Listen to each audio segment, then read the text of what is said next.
ज्ञानाञ्जनशलाकया चक्षुरुन्मिलितं येन तस्मै श्रीगुरुवे नमः। श्रीचैतन्यमनोभीष्टं स्थापितं येन भूतले स्वयं रूपा कदा मह्यं ददाति स्वपदान्वितं। वन्देऽहं श्रीगुरु श्रीयुतपत्कमलं श्रीगुरुं वैष्णवांश्च श्रीरूपं साग्रजातं सहगण रघुनाथान्वितं तं सजीवं साद्वैतम सावधूतम परिजन सहितम श्री कृष्ण चैतन्य देवम। हे कृष्णा करुणा सिंधु दीन बंधु जगतपते गोपेशा गोपिका कांता राधा कांत नमोस्तुते। तप्त कांचन गौरांगी राधे वृंदावनेश्वरी वृषभानुसुते देवी प्रणमामि हरिप्रिये। वांछा कल्पतरुभ्यश्च कृपा सिंधुभ्येव च पतितानां पावनेभ्यो वैष्णवेभ्यो नमो नमः। जय श्री कृष्णा चैतन्य प्रभु नित्यानंदा श्री अद्वैत गदाधरा शिवासादि गौर भक्तवृंदा। कृष्णा कृष्णा कृष्णा हरे हरे हरे राम राम राम हरे हरे। हरे कृष्णा। तो सब भक्तों का बहुत बहुत स्वागत है और बहुत बहुत धन्यवाद लोगों ने जो छुट्टी के दिन भी समय निकाला। तो आज हम लोग 15वां अध्याय जो कि पुरुषोत्तम योग, इसका नाम ही पुरुषोत्तम योग है। स्वयं कृष्ण भगवान पुरुषोत्तम है, तो इसकी चर्चा हम लोग इस अध्याय में करेंगे। हरे कृष्णा। तो अध्याय पुरुषोत्तम योग का श्लोक नंबर 1 से लेके 4 तक हम लोग पढ़ेंगे पहले, जिसमें की चर्चा की गई है एक ऊर्ध्व जड़ वाला वृक्ष। ऊर्ध्व जड़ मतलब पेड़ की जड़ कहाँ होती है? नीचे होती है, लेकिन यहाँ पेड़ उल्टा है, पेड़ की जड़ ऊपर है और पेड़ नीचे की तरफ है। तो ऊर्ध्व जड़ वाला जो वृक्ष है, इसके बारे में श्लोक नंबर 1 से लेके 4 तक जो चर्चा हो रही है, तो उसका अनुवाद कोई भी भक्त पढ़ सकते हैं 1 से लेके 4 तक। श्लोक 1 से 4 मैं पढ़ूं प्रभु जी? भगवान ने कहा जाता है कि एक शाश्वत अक्षय वृक्ष है जिसकी जड़ें तो ऊपर की ओर है और शाखाएं नीचे की ओर तथा पत्तियां वैदिक स्रोत है। जो इस वृक्ष को जानता है वह वेदों का ज्ञाता है। इस वृक्ष की शाखाएं ऊपर तथा नीचे फैली हुई है और प्रकृति के तीनों गुणों द्वारा पोषित है। इसकी टहनियां इंद्रिय विषय है। इस वृक्ष की जड़ें नीचे की ओर भी जाती हैं, तो मानव समाज के सकाम कर्मों में बंधी हुई है। इस वृक्ष के वास्तविक स्वरूप का अनुभव इस जगत में नहीं किया जा सकता। कोई भी नहीं समझ सकता कि इसका आदि कहाँ है, अंत कहाँ है, या इसका आधार कहाँ है। लेकिन मनुष्य को चाहिए कि इस दृढ़ मूल वाले वृक्ष को विरक्ति के साथ से काट गिराए। तत्पश्चात ऐसे स्थान की खोज करनी चाहिए जहां जाकर लौटना न पड़े और जहां उस भगवान की शरण ग्रहण कर ली जाए जिससे अनादि काल से प्रत्येक वस्तु का सूत्रपात तथा विस्तार होता आया है, जो झूठी प्रतिष्ठा मोह तथा कुसंगति से मुक्त है, जो शाश्वत तत्व को समझते हैं, जिन्होंने 4 तक पढ़ना था, केवल 4 तक। ओके, हरि बोल। हरे कृष्णा। तो भौतिक जगत के जो बंधन है हम सब लोग जानते हैं। अभी तक हम लोग को समझ में आ गया होगा कि भौतिक जगत का क्या मतलब है, और भौतिक जगत में जो 3 हमारे प्रकृति है, प्रकृति के जो 3 गुण हैं, तो इनके बंधनों से यहाँ एक उल्टे वृक्ष के साथ तुलना की जाती है। तो भौतिक जगत जो है क्या है? एक उल्टा वृक्ष है, उससे उसकी तुलना की जा रही है भौतिक जगत की। तो जीव जो है, हम लोग जो जीव हैं इस भौतिक जगत में है, ये हम सबको मालूम है। हम लोग कर्म कर रहे हैं, और कर्म किससे कर रहे हैं? कर्म हम इंद्रियों से कर रहे हैं। और क्यों कर रहे हैं? क्योंकि हमारे अंदर विषय वासना है। और विषय वासना क्यों है? क्योंकि हम भोग करना चाहते हैं, इसलिए हम इसमें लगे हुए हैं। परंतु जिस भगवान ने इसमें बताया कि जिस वृक्ष का फल वह भोग रहा है, मतलब हम लोग जो जीव आत्मा है उस वृक्ष के फल को भोग रहे हैं, उसकी जड़ कहाँ है? उसकी जड़ की खोज करते हैं हम लोग इस अध्याय में।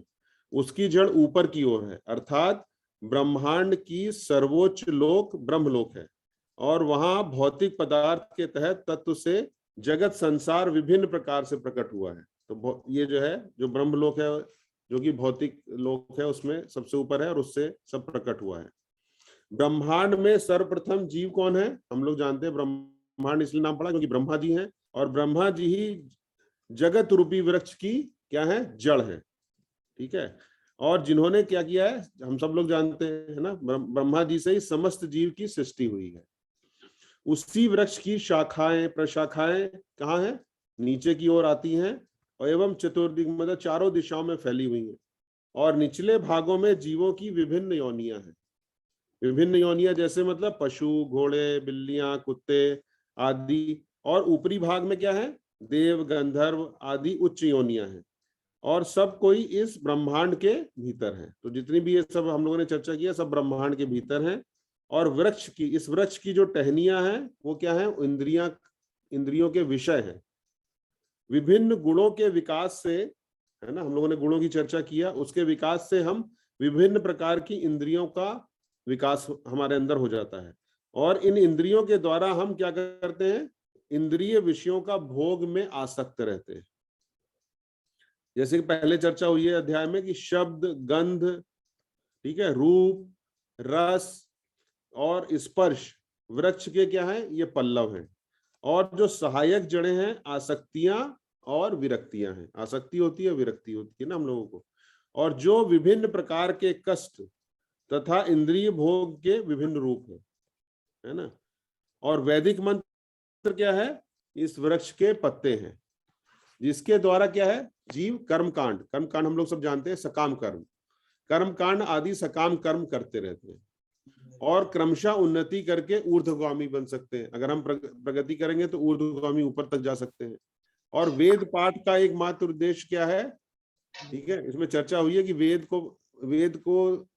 वेद का जो उद्देश्य क्या होना चाहिए? कोई और उद्देश्य नहीं है वेदों का उद्देश्य केवल यह है, भगवान ने इसमें अध्याय में बोला है कि मेरे को जानना, श्री कृष्ण को जानना, है ना। जिस प्रकार सामान्य वृक्ष का पोषण किससे होता है? वृक्ष का पोषण जल से होता है।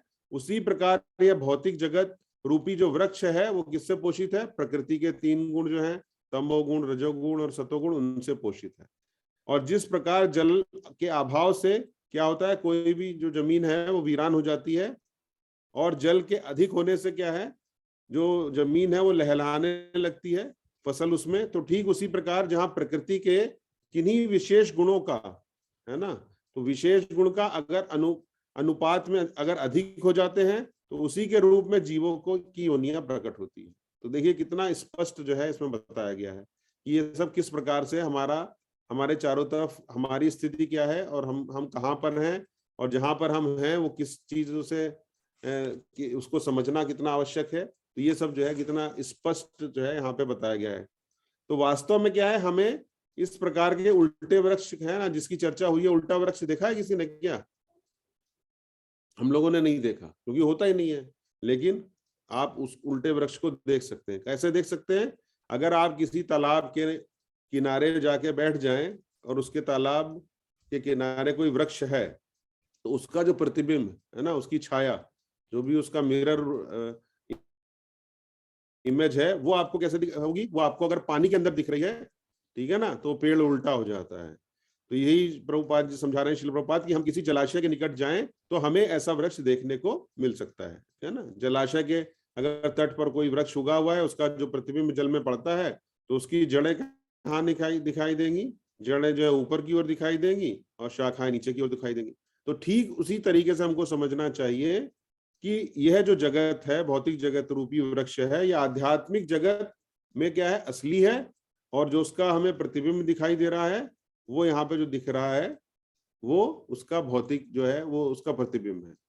तो आध्यात्मिक में असली है, और यहाँ पर जो है उसका प्रतिबिंब दिखाई दे रहा है, जो कि टेम्परेरी है।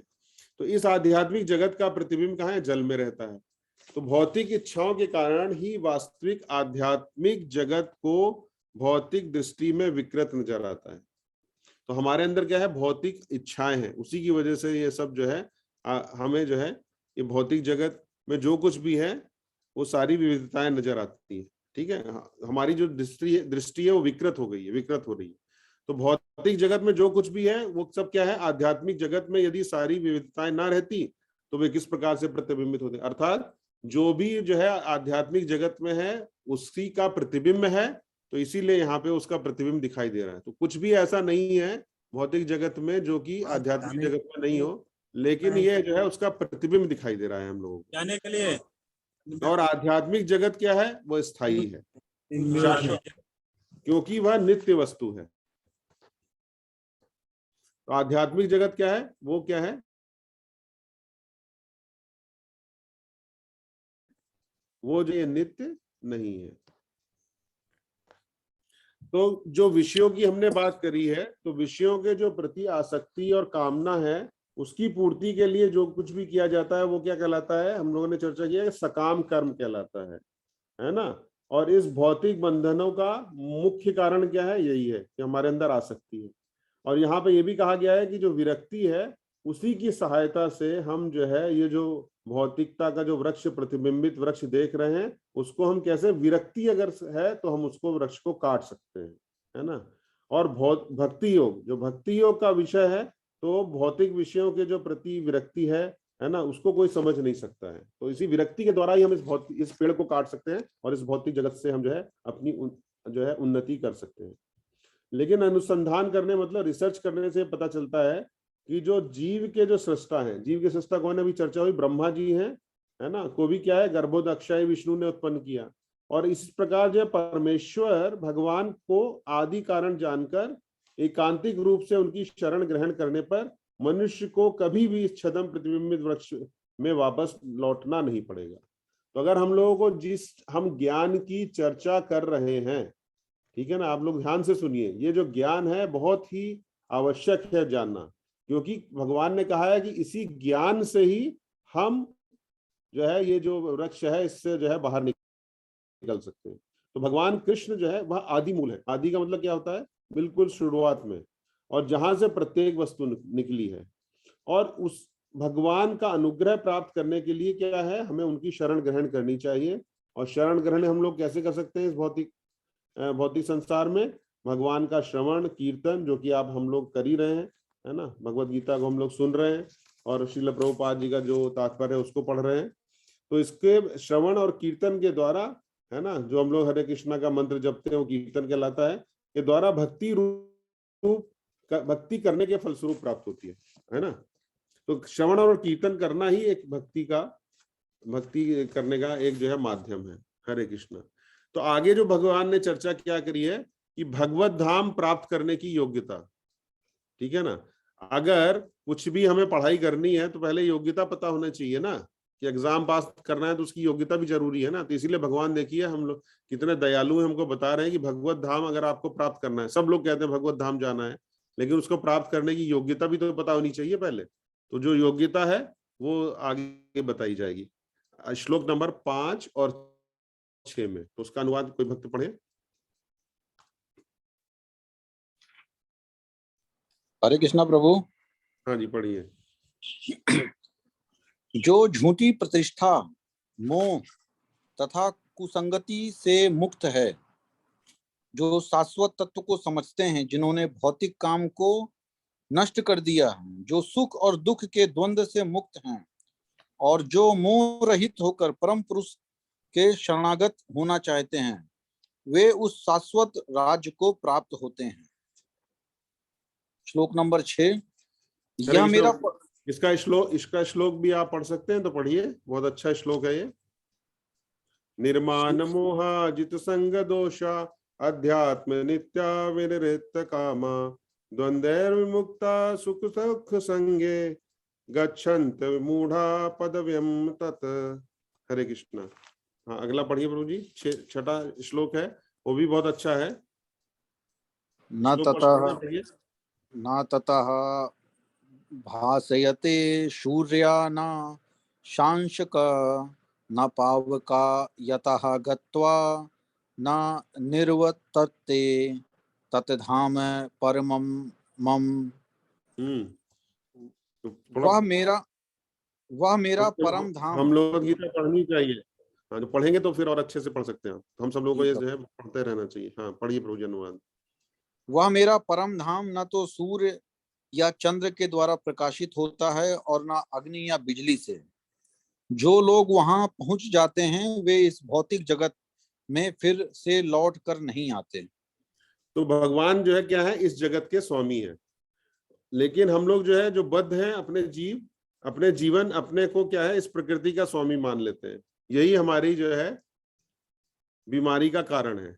और हम जो है स्वामी बनना चाहते हैं, और हम इसी बात का हमें घमंड है, अहंकार, जिसको मिथ्या अहंकार बताया गया है ना।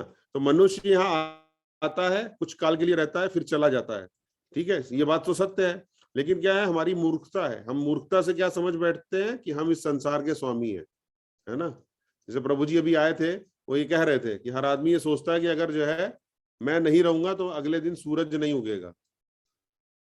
तो ये इसका पीछे कारण क्या है? इसके पीछे कारण क्या है कि हमारे अंदर बहुत ज्यादा अहंकार है। हम सोचते हैं कि जो कुछ है सब कुछ हम ही चला रहे हैं, अगर हम नहीं रहेंगे तो कुछ नहीं चलेगा। ठीक है, तो वही इसमें भी चर्चा हो रही है कि मनुष्य यहाँ आता है, कुछ टाइम के लिए रहता है, लेकिन फिर भी जो है अपने आप को मूर्खतावश वो संसार का स्वामी समझ लेता है। जबकि स्वामी कौन है? भगवान स्वयं श्री कृष्ण ही जो है सब चीज के स्वामी है। भोक्ताराम यज्ञ तपसाम।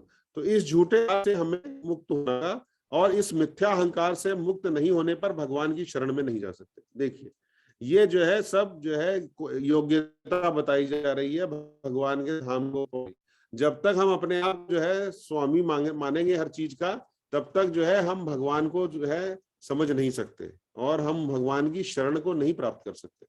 ठीक है, क्योंकि हम लोग क्या है ना, भगवान से ईर्ष्या करते थे, इसीलिए हम आध्यात्मिक जगत से यहाँ भौतिक जगत में आ गए। तो जब तक हमारे अंदर ईर्ष्या रहेगी, हम भौतिक जगत में रहेंगे। जब ये ईर्ष्या हमारे अंदर समाप्त हो जाएगी, तो हम जो है आध्यात्मिक जगत में चले जाएंगे। और ये जाएगी कैसे? हम सब लोग जानते हैं कि भगवान की भक्ति करेंगे तो भगवान स्वयं जो है हमारा अंदर जो ये मूर्खता अहंकार भरा हुआ है वो स्वयं निकल जाएगा।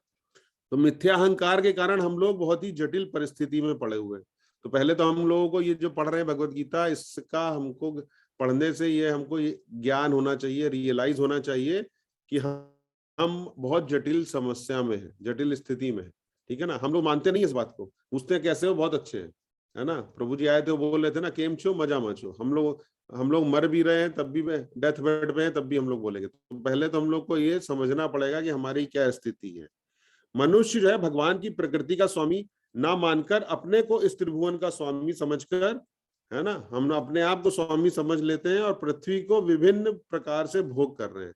तो हम जो है इस भौतिक जो है संसार में तरह तरह से भोग करना चाह रहे हैं, और उनमें विभिन्न सामाजिक, है ना, सबसे पहले क्या है, हम पारिवारिक चीजों में फंसे रहते हैं, फिर है ना, फिर राष्ट्रीय भ्रांत धारणा में पैदा हो रही है। तो ये सब क्या है, भौतिकतावादी है। इन सब बंधनों से मुक्त होने के लिए क्या करना पड़ेगा? हमें कृष्ण भक्तों के साथ में रहना पड़ेगा, जिससे कि हमें दिव्य ज्ञान का अनुशीलन करना है, और उससे हमें ये ज्ञान प्राप्त होगा।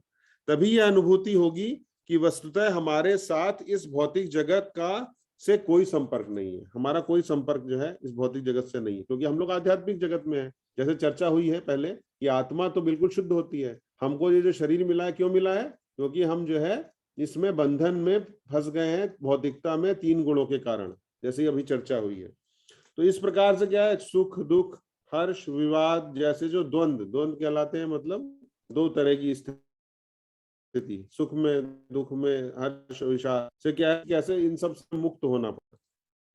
और जो यह ज्ञान परिपूर्ण हो जाए, ये क्या है, हम लोग जो पढ़ रहे हैं, श्रील प्रभुपाद क्या है, हमें ज्ञान दे रहे हैं। भगवान ने अर्जुन को दिया और श्रील प्रभुपाद जी ने हमारे लिए समझाया, क्योंकि हम तो संस्कृत के श्लोक से समझ नहीं सकते, तो उन्होंने हम लोगों को, आचार्य लोगों ने समझाया। तो यह ज्ञान से जब हम परिपूर्ण हो जाते हैं, तब हम भगवान की शरणागति बनना संभव हो पाता है। अगर हम ये सब नहीं पढ़ेंगे तो हम भगवान को नहीं समझ पाएंगे, खुद को नहीं समझ पाएंगे, तो हम क्या शरणागति करेंगे? इसलिए जो है इसको पढ़ना बहुत जरूरी है, भगवत गीता को। तो यहाँ पर भगवान स्वयं अपने परम धाम, भगवान का धाम क्या है? परम धाम है, और दिव्य जगत का वर्णन कर रहे हैं। जैसा कि प्रभु जी ने 6ठे श्लोक में पढ़ा, उनका भगवान का धाम कैसा है? वो चिन्मय है ना, और ज्योतिर्मय है जगत जो है। और इसीलिए उसे प्रकाशित करने के लिए क्या सूर्य चाहिए, चंद्रमा चाहिए? नहीं चाहिए, क्योंकि वो स्वयं प्रकाशित है। इसलिए उसे प्रकाशित करने के लिए किसी भी कृत्रिम, मतलब आर्टिफिशियल बिजली की या कोई जो है रोशनी की आवश्यकता नहीं है। और कठोपनिषद में भी क्या कहा गया है, न तत्र सूर्या भाति न चंद्र तारकम। दिव्य जगत में ना तो सूर्य का प्रकाश है, ना चंद्र का प्रकाश है, ना तारागण कोई स्टार्स का की आवश्यकता होती है।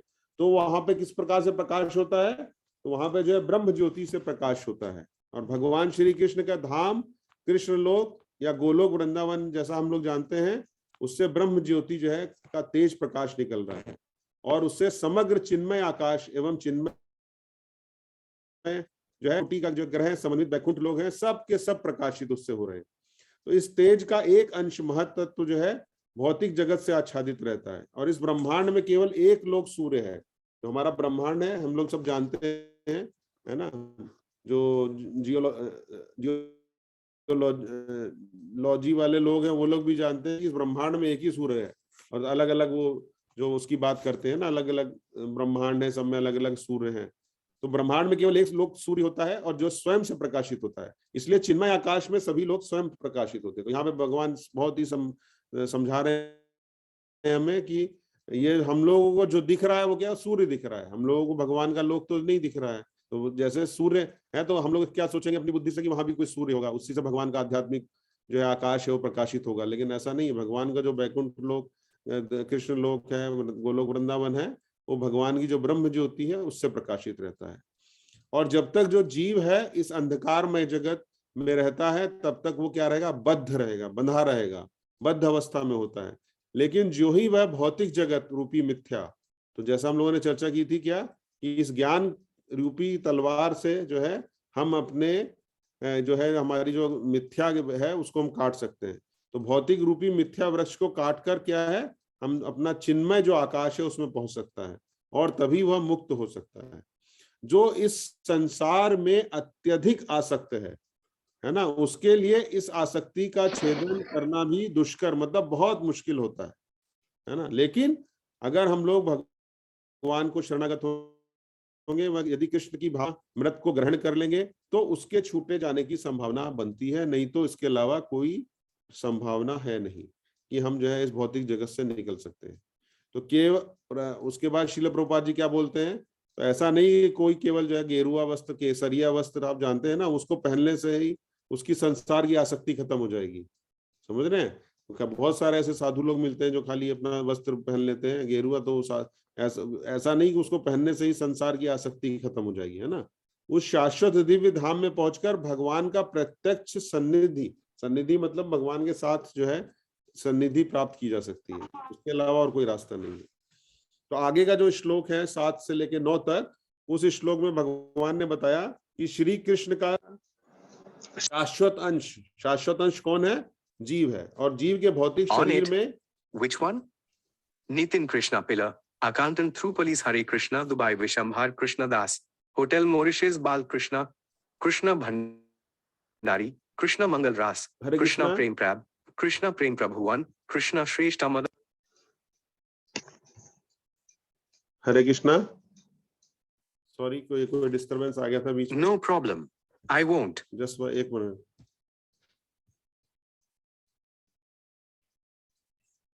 हरे कृष्णा, सॉरी प्रभु जी। तो आगे श्लोक नंबर 7 से 9 तक जो है भगवान श्री कृष्ण का जो शाश्वत अंश है वो जीव के भौतिक शरीर में विषय भोग और जीवन संग्राम, इसकी चर्चा हो रही है।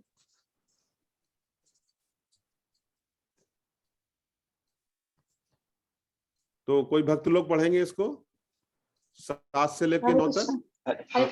मैं पढ़ूं? हाँ माता जी पढ़िए। मयि वंशो जीवलोके जीवभूता सनातन मनः खष्टानि इंद्राणि प्रतिष्ठानि कहसति। इस बद्ध जगत में सारे जीव मेरे शाश्वत अंश है। बद्ध जीवन के कारण वह 6 इंद्रिय के को संघर्ष कर रहे हैं, जिसमें मन भी सम्मिलित है। अध्याय 15 श्लोक नंबर 1। शरीरम यदवाप्नोति माता जी अनुवाद पढ़िए, अनुवाद पढ़िए जी। ठीक है। इस संसार में जीव अपनी देहात्म बुद्धि को एक शरीर से दूसरे में उसी तरह ले जाते हैं जिस प्रकार वायु सुगंधि को ले जाता है, इस प्रकार वह एक शरीर धारण करता है और फिर इसे त्याग कर दूसरा शरीर धारण करता है। माता जी 7वें श्लोक का अनुवाद भी पढ़िए। साथ में ठीक है। इस बद्ध जगत में सारे जीव मेरे शाश्वत अंश है। बद्ध जीवन के कारण वो 6 इंद्रियों के घोर संघर्ष कर रहे हैं, जिसमें मन भी सम्मिलित है।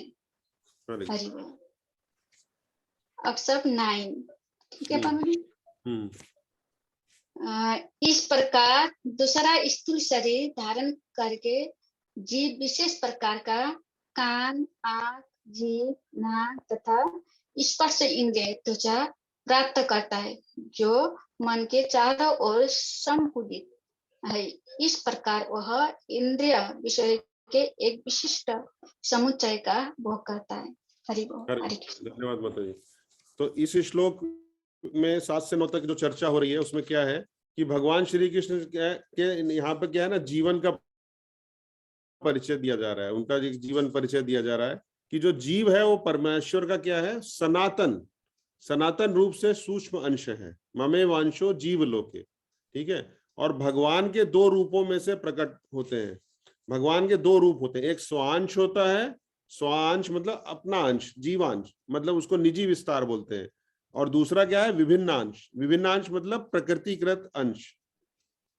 तो जिसमें पहला मुख्य होता है, पहला जो है स्वांश वो मुख्य होता है और दूसरा गौड़ होता है।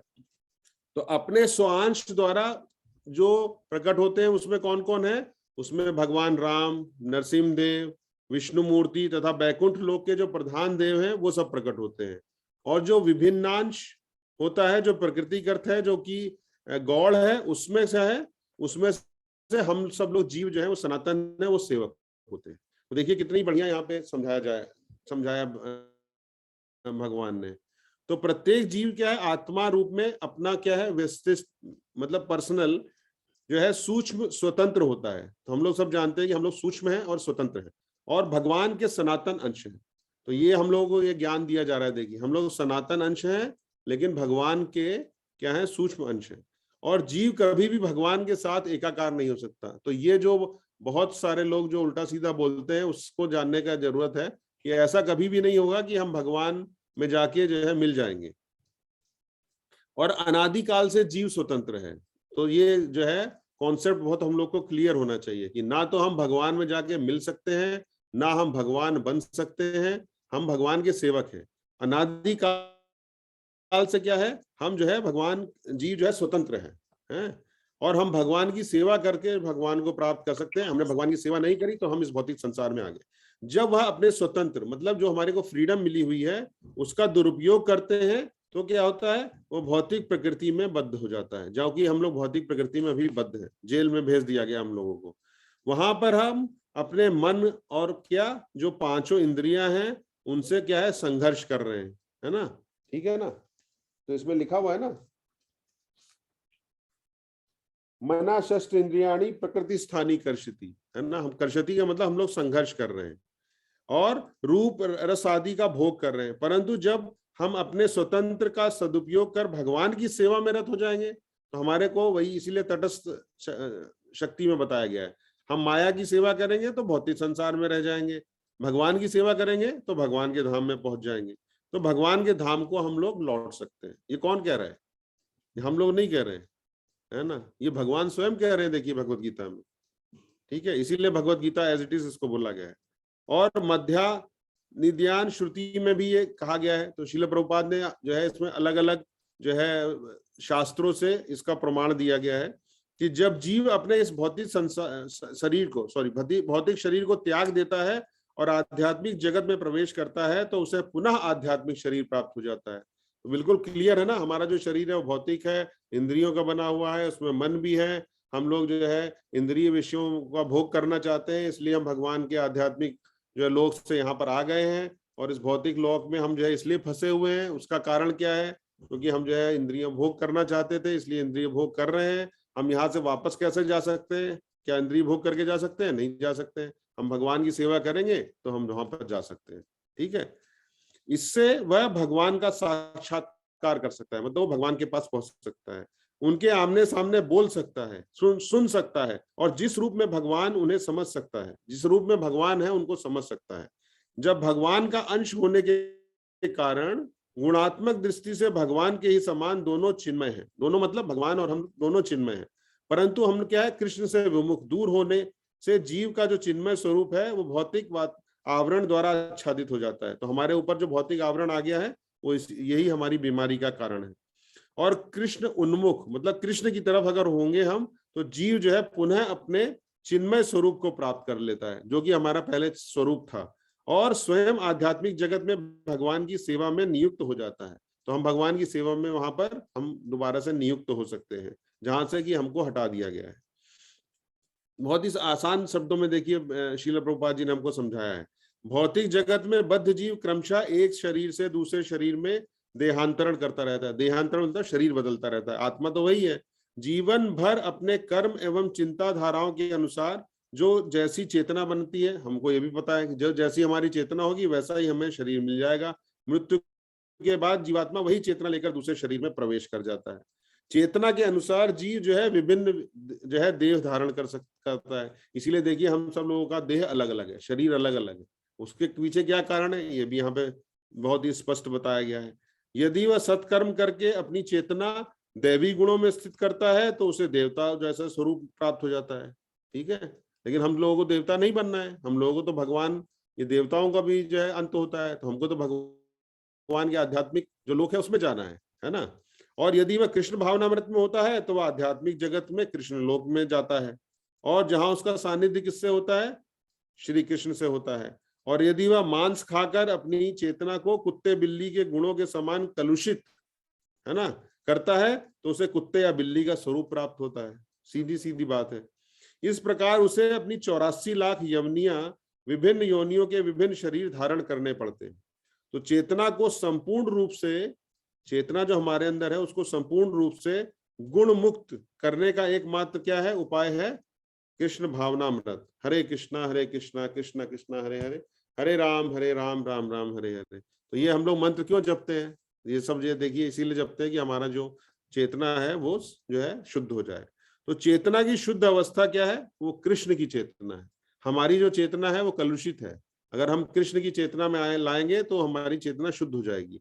अतः कोई भी कृष्ण भावनामृत में स्थित होता है तो वह शुद्धतर जीवन बिताता है, और क्रमशः धीरे धीरे, ऐसा नहीं कि क्योंकि शुद्धता एकदम से नहीं आएगी, धीरे धीरे अपने दिव्य स्वरूप को वापस लौट जाएगा। लेकिन ये गारंटी है कि हम भगवान की सेवा करेंगे तो भगवान के धाम को पहुंच जाएंगे तथा कृष्ण लोक में पहुंचकर श्री कृष्ण की संगति प्राप्त करता है। लेकिन यदि उसकी चेतना किसी भौतिक प्रकृति में उसमें मिल जाती है तो उसे भौतिक शरीर धारण करके फिर जीवित रहने के लिए लगातार संघर्ष करना पड़ेगा, जैसा कि यहाँ पे बात हुई है ना। ममे वांछो जीव लोके जीव भूत सनातन, हम लोग सनातन हैं, भगवान के अंश हैं, लेकिन मन शस्त्र इंद्रियाणी, मन और जो है जो 6 इंद्रियां हैं उनकी प्रकृति स्थानी, प्रकृति स्थानी का मतलब क्या, भौतिक प्रकृति में आ गए हैं और कर्षित मतलब संघर्ष कर रहे हैं। हरे कृष्णा। तो आगे का जो श्लोक नंबर 10 और 11 है उसमें भगवान ने क्या बताया कि आत्मा को जो भौतिक शरीर धारण कैसे हुआ एवं शरीर त्याग करके जो है मूर्ख जो है कैसे जो है दुर्बद्ध हो जाते। तो 10 और 11 का अनुवाद पढ़िए। हरे कृष्णा प्रभु जी। पढ़िए प्रभु जी। मूर्ख न तो समझ पाते हैं कि जीव किस प्रकार अपना शरीर त्याग सकता है, न ही वे समझ पाते हैं कि प्रकृति के गुणों के अधीन वह किस तरह के शरीर का भोग करता है। लेकिन जिसकी आंखें ज्ञान में प्रशिक्षित होती है वह ये सब देख सकते हैं। श्लोक नंबर 11। आत्म साक्षात्कार को प्राप्त प्रयत्नशील योगी जन यह सब स्पष्ट रूप से देख सकते हैं, लेकिन जिनके मन विकसित नहीं है और जो आत्म साक्षात्कार को प्राप्त नहीं है वे प्रयत्न करके भी ये नहीं देख पाते हैं क्योंकि क्या हो रहा है। हरे कृष्ण। धन्यवाद प्रभु जी।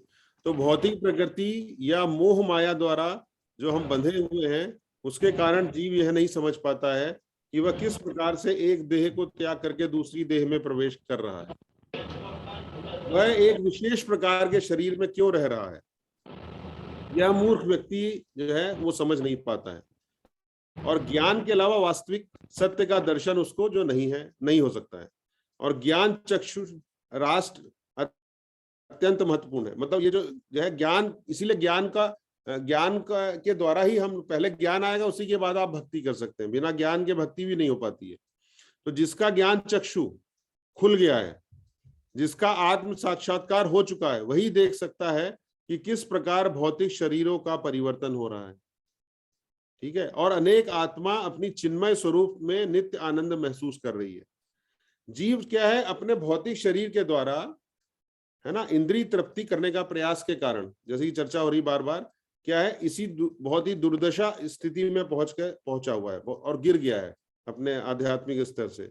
और कृष्ण भावनामृत के प्रभाव से के कारण क्या होता है, जिनकी चेतना है बहुत प्रगतिशील होती है, उन्हें मनुष्य की दुर्गति देखकर तथा दया आती है ना, और वे उन्हें यथार्थ ज्ञान प्रदान करने का प्रयत्न करते हैं। होता है ना, जब आपको ये ज्ञान मिल जाएगा तो आपको लगेगा कि मैं ये ज्ञान जो है दूसरे को भी दूं।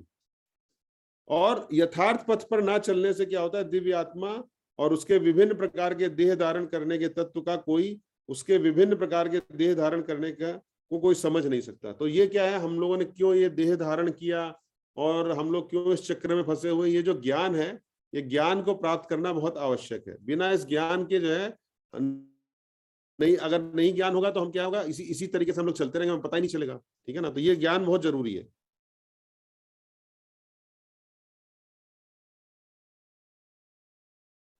तो आजकल क्या है, वो बहुत कुछ प्रवचन करते हैं, लेकिन जो ये वास्तविकता है क्या, कि हम लोग यहाँ फंसे हुए हैं, इस आध्यात्मिक आत्म साक्षात्कार की बात वो नहीं करते हैं। उनका जो ज्ञान है इन सब चीजों में शून्य है।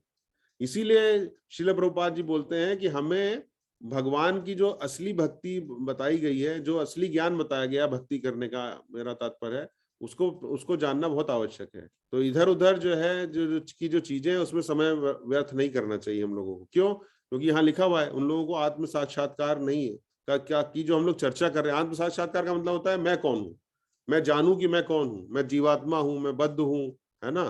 तो ये जो ज्ञान है उसकी बात नहीं करते, तो वो सब व्यर्थ है वो सब।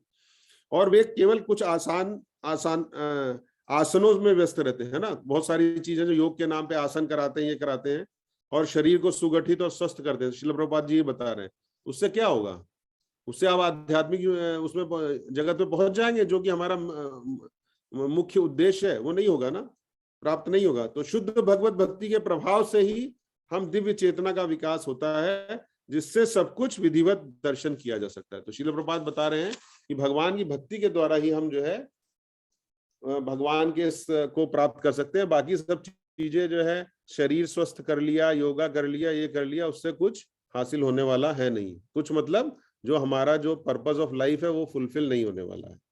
तो श्लोक 12 और 13 में भगवान ही सूर्य का तेज है, चंद्रमा को रोशन करने वाले हैं और ग्रह मंडल के धारक हैं, इसकी चर्चा हो रही है। तो श्लोक नंबर 12 और 13 का अनुवाद पढ़िए। हरे कृष्णा प्रभु। हाँ जी, पढ़िए। सूर्य का तेज जो सारे विश्व के अंधकार को दूर करता है, मुझसे ही निकलता है। चंद्रमा तथा अग्नि के तेज भी मुझसे उत्पन्न हैं। मैं प्रत्येक लोक में प्रवेश करता हूं और मेरी शक्ति से सारे लोग अपनी कक्षा में स्थित रहते हैं। मैं चंद्रमा बनकर समस्त वनस्पतियों को जीवन रस प्रदान करता हूं। मैं समस्त जीवों के शरीरों के पाचन अग्नि वैश्नर हूँ, और मैं श्वास प्रश्वास प्राणवायु में रहकर 4 प्रकार के अन्नों को पचाता हूँ। हरे कृष्ण। तो आपने 14वां भी पढ़ दिया, 12-13 की बात हुई थी, कोई बात नहीं।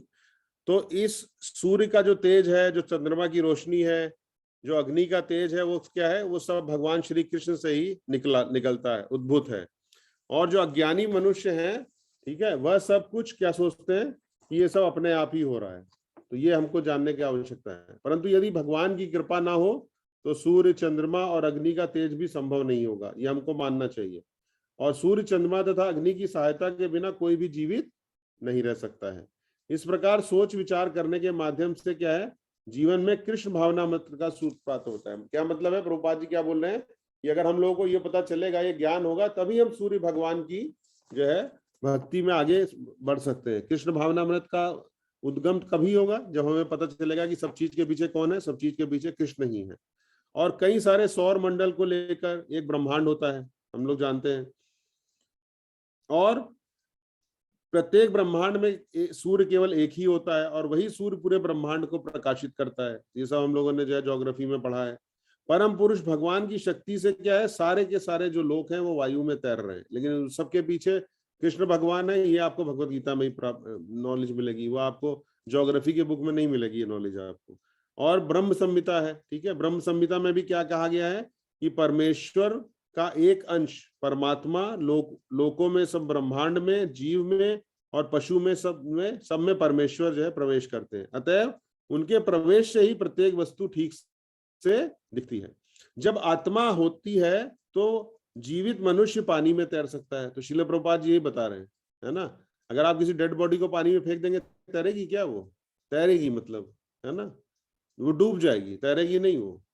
लेकिन जब क्या है, इस देह से जो है आत्मा निकल जाती है तो शरीर मृत हो जाता है और शरीर डूब जाता है। तो यही जो है, जो शरीर में आत्मा है, इसको प्रूफ किया जा रहा है। निसंदेह सड़ने के बाद यह शरीर क्या है, तिनके तथा उनके अन्य वस्तु के समान तैरता रहता है, लेकिन मरने के तुरंत बाद शरीर पानी में डूब जाता है। इस प्रकार यह सारे लोग जो है क्या है, शून्य में तैर रहे हैं, और यह सब उनमें भगवान की परम शक्ति के प्रवेश के कारण है। तो अभी क्या है, प्रभुपाद जी क्या तुलना कर रहे हैं कि जितने भी ये जो ग्रह तैर रहे हैं, उनके पीछे भगवान है, शिव भगवान है। अगर वो नहीं होंगे तो ये सब भी डूब जाएंगे। तो भगवान के कारण ही चंद्रमा समस्त सब्जियों का पोषण करता है।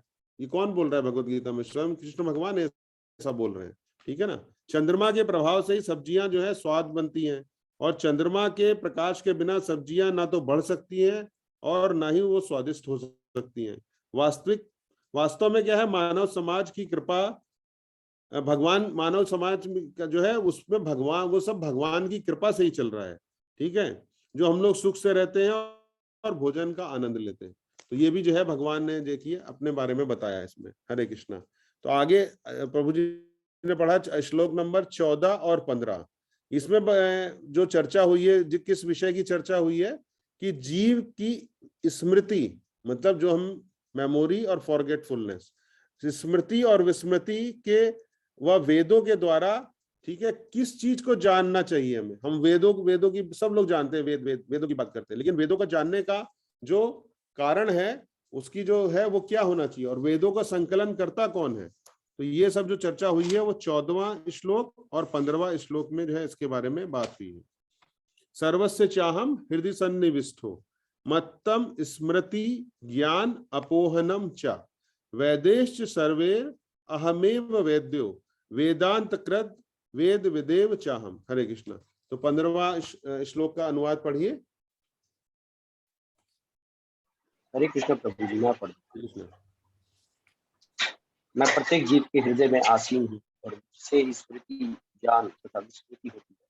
मैं ही वेदों के द्वारा जानने योग्य निस्संदेह मैं वेदांत का संकलन करता तथा समस्त वेदों का जानने वाला। हरे कृष्णा। तो जैसे चर्चा हुई है कि इस वेदों का निष्कर्ष, वेदों के द्वारा हमें भगवान को जानना चाहिए, है ना। भगवान देखिए भगवत गीता में स्वयं बोल रहे हैं। तो क्या है, हमारे आमाशय मतलब पेट में जो है अग्नि जो होती है ना, हम सब लोग जानते हैं ना, जठर अग्नि, वो भगवान जो है भोजन को पचाती है ना।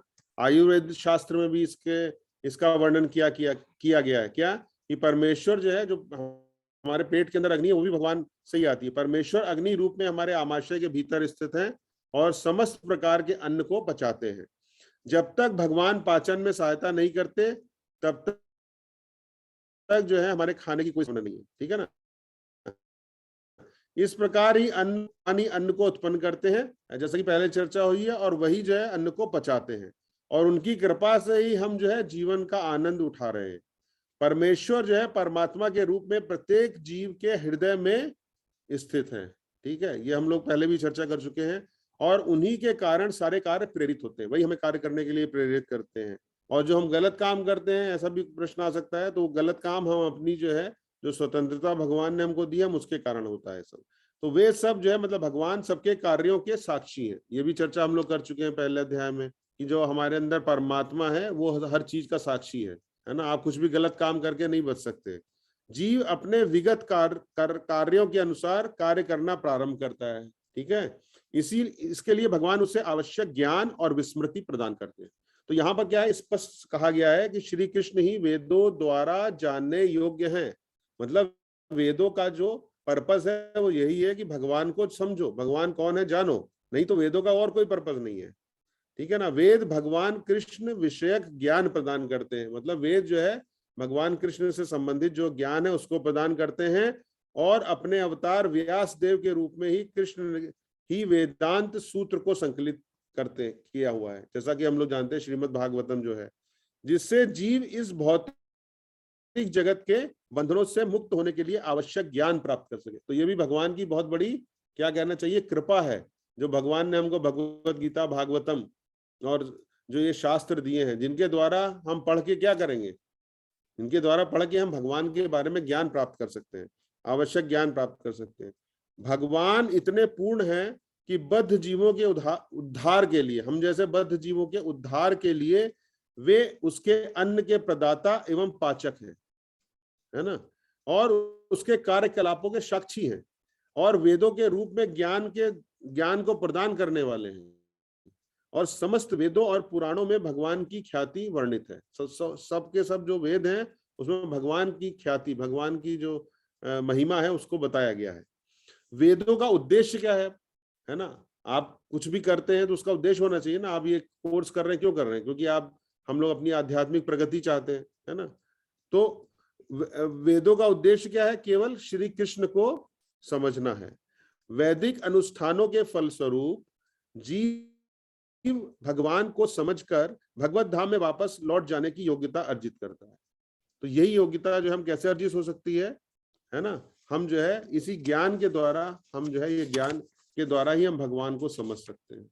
तो आगे श्लोक नंबर 16, 17 और 18 में भगवान ने क्षर और अक्षर, जीव एवं भगवान स्वयं, अब ये हम लोगों ने चर्चा किया, इस अध्याय का नाम पुरुषोत्तम योग है। तो पुरुषोत्तम योग क्यों पढ़ा, इसकी चर्चा होगी। तो श्लोक 16 और से लेकर 17 और 18 का अनुवाद पढ़िए प्रभु जी। हरे कृष्ण प्रभु। हरे कृष्ण। जो जीव दो प्रकार के हैं, च्युत तथा अच्युत। भौतिक जगत में प्रत्येक जीव च्युत क्षर होता है और आध्यात्मिक जगत में प्रत्येक जीव अच्युत अक्षर कहलाता है।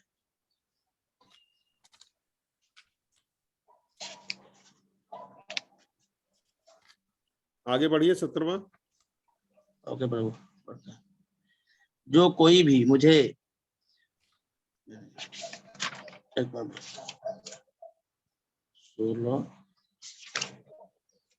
17 इन दोनों के अतिरिक्त एक परम पुरुष परमात्मा है जो साक्षात अविनाशी भगवान है और जो तीनों लोकों के प्रवेश करके उनका पालन कर रहा है।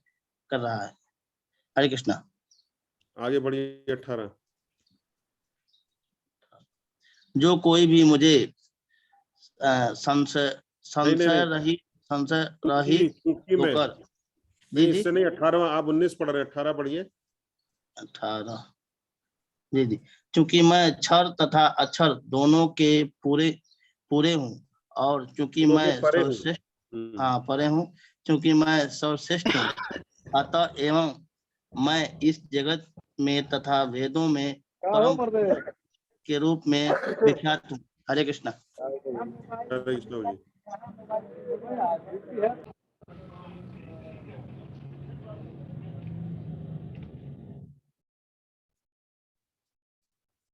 हरे कृष्णा। तो श्लोक 16 से 18 तक जो है भगवान श्री कृष्ण यहाँ पे क्या वर्णित कर रहे हैं, वो बता रहे हैं कि दो प्रकार के जीव होते हैं। कौन कौन से?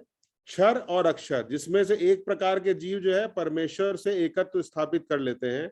और एकत्व का क्या अर्थ होता है? एक उनके साथ, भगवान के साथ हम जाके मर्ज हो जाएंगे, मिल जाएंगे, ऐसा नहीं है उसका मतलब। उसका मतलब यह कि हम भगवान की सेवा करेंगे वहां पर। अर्थ है कि उनकी निजी सत्ता में हम पहुंच जाएंगे, परंतु वे भगवान से विमुख नहीं होते हैं, भगवान के साथ पहुंच जाते हैं और भगवान की लीला विलास में सहायता करते हैं, भगवान की सेवा करते हैं वहां पर आध्यात्मिक जगत में जाके, और वे आध्यात्मिक जगत में ही विराजमान रहते हैं। इस बाह्य जगत में एक और प्रकार का जीव है, तो एक जीव की चर्चा हो गई, और दूसरा है जो मन और अपनी 5 इंद्रियों द्वारा भौतिक प्रकृति के संपदाओं को भोगने के लिए कठोर संघर्ष कर रहा है, जैसी चर्चा हुई है। जीव जब भौतिक जगत के संसर्ग में आता है तब वह भौतिक पदार्थ द्वारा निर्मित शरीर धारण कर लेता है, जो हमेशा परिवर्तनशील रहता है। और भौतिक जगत में जीव में 6 परिवर्तन होते हैं, हम लोग सब जानते हैं। क्या? जन्म होता है, उसके बाद क्या है, बढ़ते हैं हम लोग, वृद्धि होती है, फिर हम थोड़े दिनों तक रहते हैं, उपस्थित रहते हैं, और फिर हम लोग जनन करते हैं, मतलब और उत्पत्ति करते हैं, और फिर क्षय मतलब हमारा ह्रास हो जाता है, और फिर बाद में हम लोग की मृत्यु हो जाती है, विनाश हो जाता है। तो भौतिक शरीर के इन परिवर्तनों के कारण ही इनको क्या बोला गया है? क्षर। तो शरीर जो हमारा क्षर हो जाता है ना, तो इसलिए उसको क्षर बताया गया है। लेकिन आध्यात्मिक जगत में क्या होता है? जीव जो है पदार्थ से निर्मित नहीं होता है, क्योंकि हमारा शरीर जो है वो भौतिक चीजों से बना हुआ है, तो समाप्त हो जाता है। लेकिन वहां पर जो हमारा शरीर होगा वो क्या है? वो सच्चिदानंद शरीर होता है, वो इस तरीके से नहीं होता है, अतएव उसमें कोई परिवर्तन नहीं होता। तो जो यहाँ पे परिवर्तन हो रहा है शरीर में, वो वहां पे परिवर्तन नहीं होता है। वहां ना जरा, ना जन्म, ना मृत्यु, मतलब ना तो वहां बुढ़ापा आता है, ना बीमारी आती है, और ना जन्म होता है, ना मृत्यु होती है। और वे सब एक अवस्था, मतलब एक ही अवस्था में रहते हैं। जो भी जीव आदि ब्रह्मा से लेकर और क्षुद्र मतलब चींटी तक भौतिक प्रकृति में लगे हुए संसर्ग में है, वो अपना शरीर बदलते रहते हैं। तो चींटी से लेके ब्रह्मा तक श्रील प्रभुपाद जी समझा रहे हैं, वो सब अपना शरीर बदलते रहते हैं, लेकिन आध्यात्मिक जगत में कोई भी शरीर जो है बदलता नहीं है। तो जो चींटी से लेके जो ब्रह्मा जी तक की बात हो रही है, वो सब क्या है? वो क्षर है या च्युत है, मतलब उनका वो फॉल डाउन हो जाते हैं, मतलब वो समाप्त हो जाते हैं। किंतु इस क्षर या अक्षर अर्थात बद्ध और मुक्त जीवों के अतिरिक्त क्या है? तो यहाँ 2 चर्चा हुई है, क्षर और अक्षर, लेकिन यहाँ पे एक और बताया जा रहा है, उन सब के अलावा तीसरा क्या है? क्षर और अक्षर के अतिरिक्त एक और सर्वश्रेष्ठ महानतम। कौन सा? सर्वश्रेष्ठ और महानतम, वो भी पुरुष है, ठीक है ना। उन्हें कोई अतिक्रमण नहीं कर सकता, मतलब उनको कोई मिटा नहीं सकता, और कोई उनकी बराबरी नहीं कर सकता। वो कौन है? वो स्वयं कृष्ण पुरुषोत्तम भगवान है। इसीलिए इस अध्याय का नाम पुरुषोत्तम योग पड़ा है, इसको यहाँ पे ये परिभाषित किया गया है। और वे परम पुरुष भगवान है श्री कृष्ण, ठीक है। तो ये यहाँ पे चर्चा हो रही है। देखिए, स्वांश, भगवान के एक स्वांश है, जैसे कि चर्चा हुई थी, उसमें बैकुंठ लोक के विभिन्न जो है गण होते हैं। कारणोदक्षाय विष्णु है, गर्भोदक्षाय विष्णु है, आदि कृष्ण विष्णु मूर्ति है, राम श्री रामचंद्र भी वहीं से हैं, नरसिंह भगवान है, अवतार हैं, जो सब क्या कहलाते हैं? ये सब विष्णु तत्व कहलाते हैं। और परमात्मा जो जीवों के हृदय में सब साक्षी के रूप में रहता है, ये सब किसमें आते हैं? कैटेगरी में, स्वांश कैटेगरी में। और जो विभिन्नांश कैटेगरी है, उसमें 2 हैं, क्षर और अक्षर। क्षर की हमने बात करी है, क्योंकि हम लोग जो है प्रभुत्व जो है अपना कंट्रोल करने की अभिलाषा रखते हैं, इसके कारण हमारा पतन हुआ और हम भौतिक प्रगति में आके बंध गए हैं। और भौतिक प्रगति में क्या है? विभिन्न देहों में स्थित है, हमारी देह बदलती रहती है हमारी इच्छाओं के हिसाब से, और शरीर जो है भौतिक पदार्थ द्वारा बना हुआ है हमारा, ठीक है। और हमारा देह क्या है? परिवर्तनशील है, विनाशशील है। और भौतिक शरीर में लगातार क्या है? जन्म, मृत्यु, जरा, बुढ़ापा और बीमारी लगी रहती है, और हमेशा बद्ध अवस्था में रहते हैं। लेकिन जो भगवान कृष्ण को पुरुषोत्तम समझकर उनका भजन करते हैं, वे ही सच्चे अर्थ में ज्ञानी है, बाकी सब ज्ञान बकवास है, और शीघ्र ही उनके भौतिक बंधनों से मिल जाते हैं। ये तो क्षर की बात हो गई। और जो अक्षर है, अक्षर मतलब जो हम लोग जब भगवान के धाम में पहुंच जाएंगे तो क्या होगा? वो हमेशा मुक्त भगवान के साथ एकत्व हो जाएंगे, अर्थात ये जो है भगवान की अंतरात्मा दिव्य प्रकृति में स्थित हो जाएगी, और आध्यात्मिक जगत में विराजमान जो प्रभुत्व की अभिलाषा से रहित हो जाएंगे। तो वहां पे ये अभिलाषा नहीं रहेगी कि हम जो है भगवान से चैलेंज जो हम लोग लेते हैं, प्रभुत्व जताने का प्रयास करते हैं, वो हमारे अंदर से निकल जाएगी। और दिव्य आनंद में भगवान की सेवा में हम लोग लगे रहेंगे, और हमारा जो संपूर्ण शरीर है वो क्या है? दिव्य हो जाएगा। यहाँ पे क्या है? भौतिकता है, दिव्य हो जाएगा। और क्षय मतलब जिसमें कि डिस्ट्रक्शन होता है, जो मृत्यु होती है, परिवर्तनहीन, पर वो सब जो है परिवर्तनहीन होता है वहां पे। और वहां पे देहांतरण, जो हमने बात की ना, शरीर जो है बार बार बदलता रहता है, जन्म लिया, फिर जो है थोड़े दिन तक रुका, फिर बुढ़ापा आया, फिर उसकी मृत्यु की, वो सब नहीं रहता है, देहांतरण नहीं होता है, और वह शाश्वत और सच्चिदानंद होता है ना। सच्चित और आनंद जो है वो शरीर हमको प्राप्त हो जाता है। तो इसकी चर्चा भगवान ने यहाँ पे बताया है। और श्लोक नंबर 19 और 20 है ना, 19 और 20 में सारे वैदिक शास्त्रों का क्या सार है ना, और श्री कृष्ण ही परम पुरुषोत्तम है, इसका चर्चा हुई है 19वें और 20वें श्लोक में। इसका अनुवाद पढ़िए। जो कोई भी मुझे संशय रहित होकर पुरुषोत्तम भगवान के रूप में जानता है, वह सब कुछ जानने वाला है।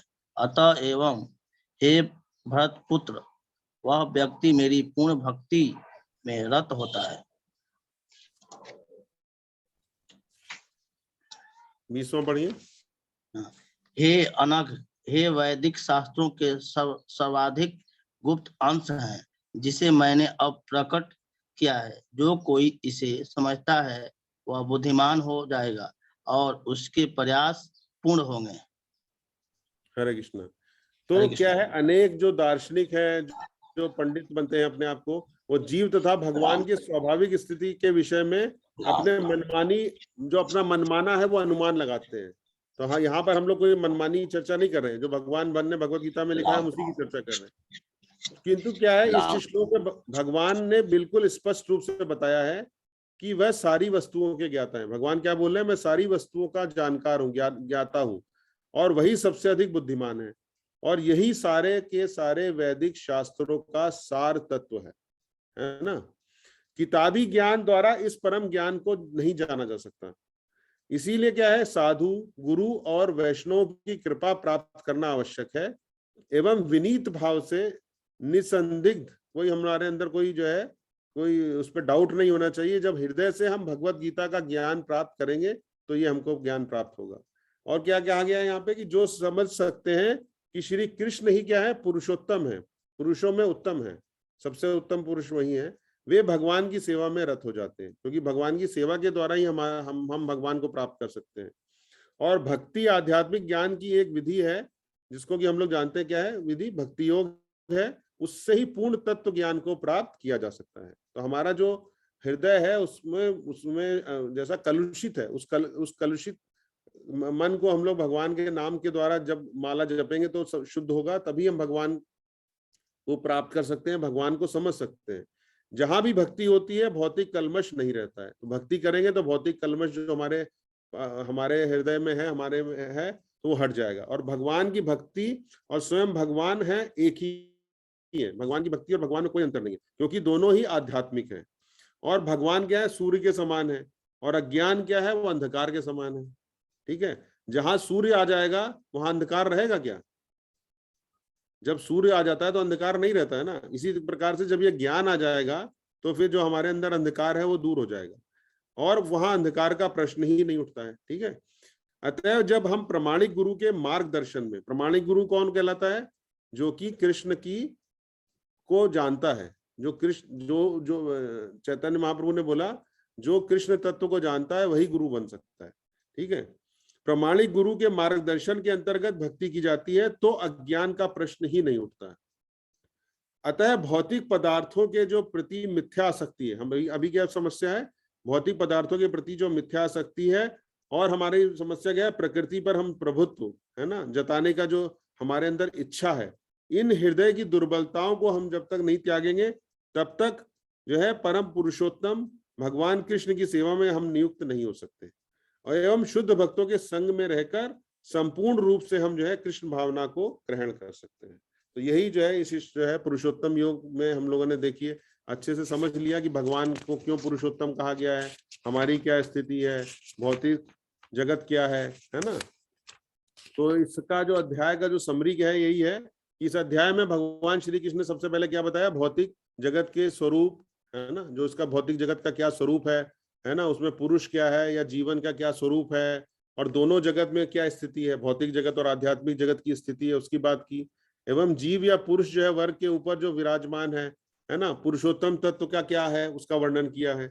और भौतिक जगत क्या है, भौतिक जगत एक हम लोगों ने चर्चा किया ना, एक बरगद के वृक्ष के समान है, जिसकी जड़ें ऊपर की ओर हैं और शाखा नीचे की ओर जाती हैं, ठीक है। और प्रकृति के जो 3 गुण हैं उनसे जो है, उनसे इसको जल मिलता है, इस वृक्ष को जो है पुष्ट हो रहा है, और तीनों गुणों की क्रिया से ही जो है जीव की विभिन्न सृष्टि होती है। और अपनी इसकी जो टहनियां हैं, टहनियां रूपी हैं, वो इंद्रियां हैं, और भौतिक प्रगति के रूप रस आदि के विषयों को हम लोग भोग कर रहे हैं। और उसके बाद हम लोगों ने चर्चा किया कि जीव जो है भगवान श्री कृष्ण का ही क्या है, जो हम लोग जो जीव है वो भगवान श्री कृष्ण का ही अविच्छेद दिव्य अंश है। और जीव जो है भौतिक प्रकृति के चूंकि संपर्क में आ गया है, इसीलिए उसको ये भौतिक देह मिल गया है, और भौतिक देह से वो उसकी कवरिंग हो गई है। और प्रत्येक देव के प्रत्येक मतलब शरीर की जो है मृत्यु के बाद क्या होगा, जीव अपनी विचारधाराओं और अपने जो पुराने संस्कार हैं उनको लेकर दूसरा शरीर उसको प्राप्त हो जाता है। और आत्मज्ञानी जो योगियों के अलावा क्या है, कोई भी आत्मा के इस देह धारण और देहांत के रहस्य को समझ नहीं पाता है। तो बिना इसके हम लोग जो है आत्मज्ञानी योगी के बिना, उसके ज्ञान के बिना हम लोग नहीं समझ पाएंगे। और बद्ध जीव को पुनः दिव्य जगत में वापस जाना है। अब जो हमको जाना कहाँ है, हमको दिव्य जगत में भगवान में वापस जाने के लिए क्या है, भगवान ही उनकी सहायता करते हैं। और वे महाशून्य में ग्रह मंडल धारण करते हैं, सूर्य चंद्र अग्नि के रूप में ज्योति एवं तेज फैलाते हैं। पाचन अग्नि के रूप में भी जो खाद्य पचाते हैं वो भी भगवान से ही आती है। हृदय में जो विराजमान है वो भी भगवान है, वही हमको स्मृति देते हैं, वही हमको ज्ञान देते हैं, है ना। और हमें यह समझना होगा कि श्री कृष्ण ही वेदों का जो लक्ष्य क्या है, जो टारगेट क्या है हमारा वेद को का, कि वही है कि भगवान को जानना। और वेद आए कहाँ से, वो भी भगवान से आए हैं। वेदांत कृत मतलब वेद किसने बनाए हैं, वो भी भगवान ने बनाए हैं। और जीव जो है 2 प्रकार के होते हैं। भौतिक जगत में जीव जो है बद्ध रहता है, उसको क्षर या च्युत बोलते हैं, और जो आध्यात्मिक जगत में रहते हैं उन्हें अक्षर बोलते हैं। तो यही जीव यहाँ क्षर है, और भगवान की भक्ति करके भगवान के धाम में चला गया तो यही अक्षर हो जाता है। किंतु इन दोनों के अलावा और सर्वश्रेष्ठ महान पुरुष है। कौन सा है, वो तीसरे की बात हुई है, वो भगवान स्वयं श्री कृष्ण है। और वैदिक शास्त्र में यह बताया गया है कि जो इस तत्व को जानता है, तो जो हम लोगों ने आज चर्चा करी है, इसीलिए बहुत महत्वपूर्ण है 15वां अध्याय, क्योंकि ये जो ज्ञान भगवान ने दिया है, इसको जो जानता है वही सर्वज्ञ है, मतलब वो सब कुछ जानता है। तो ठीक है ना। अब इससे ज्यादा हम लोगों को जानने की क्या आवश्यकता है। हमने अपने को जान लिया, भौतिक शरीर को जान लिया, जीवात्मा को जान लिया, भौतिक संसार को जान लिया, आध्यात्मिक संसार को जान लिया, भगवान के स्वरूप को जान लिया, और हम लोग वहां कैसे पहुंच सकते हैं वो जान लिया। तो और क्या चाहिए। हरि बोल। आप लोग का बहुत बहुत धन्यवाद, जो आपने छुट्टी के दिन भी ये समय निकाला भगवान के लिए और हम लोगों को सेवा का मौका दिया। हरे कृष्णा। हरे कृष्णा। सभी लोग हरे कृष्णा प्रभु। हरे कृष्णा प्रभु।